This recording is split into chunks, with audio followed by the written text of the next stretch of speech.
আমার পাশে একজন আছেন যিনি আমাদের এই প্রজেক্টের pathways to prosperity for extremely poor people একজন অত্যন্ত কি বলবো যে দক্ষ একজন কর্মকর্তা মোহাম্মদ রাশেদ ভাই। রাশেদ ভাই একটু বলবেন যে এই যে সরকারি পর্যায় থেকে উনি বিভিন্ন সাপোর্ট নিয়ে এই কাজটা করছে, তো আপনি তো একটি প্রজেক্টের কর্মকর্তা, এই কাজের সাথে জড়িত আছেন, তো আপনার একটু রোলটা যদি আমাদের এই যে কমিউনিটি লেভেলে একটু বুঝায় বলতেন তাহলে আমরা উপকৃত হইতাম। ধন্যবাদ আখতারুজ্জামান রেজা ভাই, উনি খুব সুন্দরভাবে বিষয়টা প্রেজেন্ট করেছেন। আমার নাম রাশিদুল ইসলাম রাশেদ।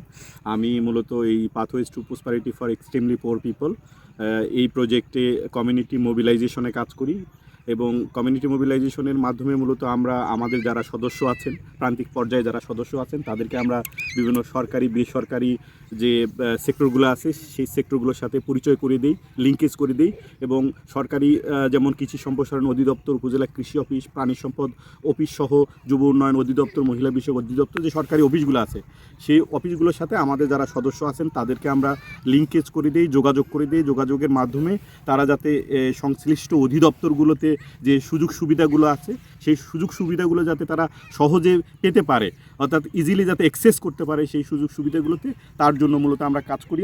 আমরা মূলত আজকে একেবারে চরে আছি এবং চরে হচ্ছে আমরা লায়লা আপার সাথে কথা বলছি এবং আমরা যেটা বলি যে মাটিতে নাকি সোনা ফলে, কিন্তু আজকে আমরা দেখলাম যে মানে বালিতেও সোনা ফলে, সেটা আমরা আজকে দেখলাম। এবং লায়লা আপা হচ্ছে ডিমলা উপজেলা কৃষি সম্প্রসারণ অধিদপ্তর থেকে লিঙ্কেজের মাধ্যমে সে একটা মিষ্টি আলুর প্রদর্শনী পেয়েছে এবং সে এখানে মিষ্টি আলু শুধু নয়, মিষ্টি আলুর পাশাপাশি সে মূলা করেছে, স্কোয়াশ করেছে, রসুন করেছে, পেঁয়াজ করেছে।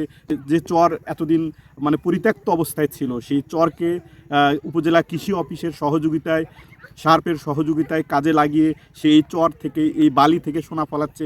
এইটা আমাদের জন্য মানে খুবই একটা সুখবর এবং আমরা আশা করব যে লায়লা আপার দেখা দেখি আরও যারা এই পূর্ব ছাতনা ইউনিয়নের গুচ্ছ গ্রামের যারা সদস্য আছেন, যারা সাধারণ মানুষ আছেন, তারাও লায়লা আপার দেখা দেখি এই যে চরটাকে যাতে উপযুক্তভাবে কাজে লাগাতে পারে সেই প্রত্যাশা করছি। এবং আমরা আমাদের প্রজেক্ট থেকে কমিউনিটি মোবিলাইজেশনের মাধ্যমে আমরা যাতে লিঙ্কেজ করে দিতে পারি, কোনোভাবে টেকনিক্যাল সাপোর্টগুলো দিয়ে যাতে আমরা এটাকে আরও সুন্দরভাবে এগিয়ে নিয়ে যেতে পারি, এটাই হচ্ছে আমাদের প্রত্যাশা।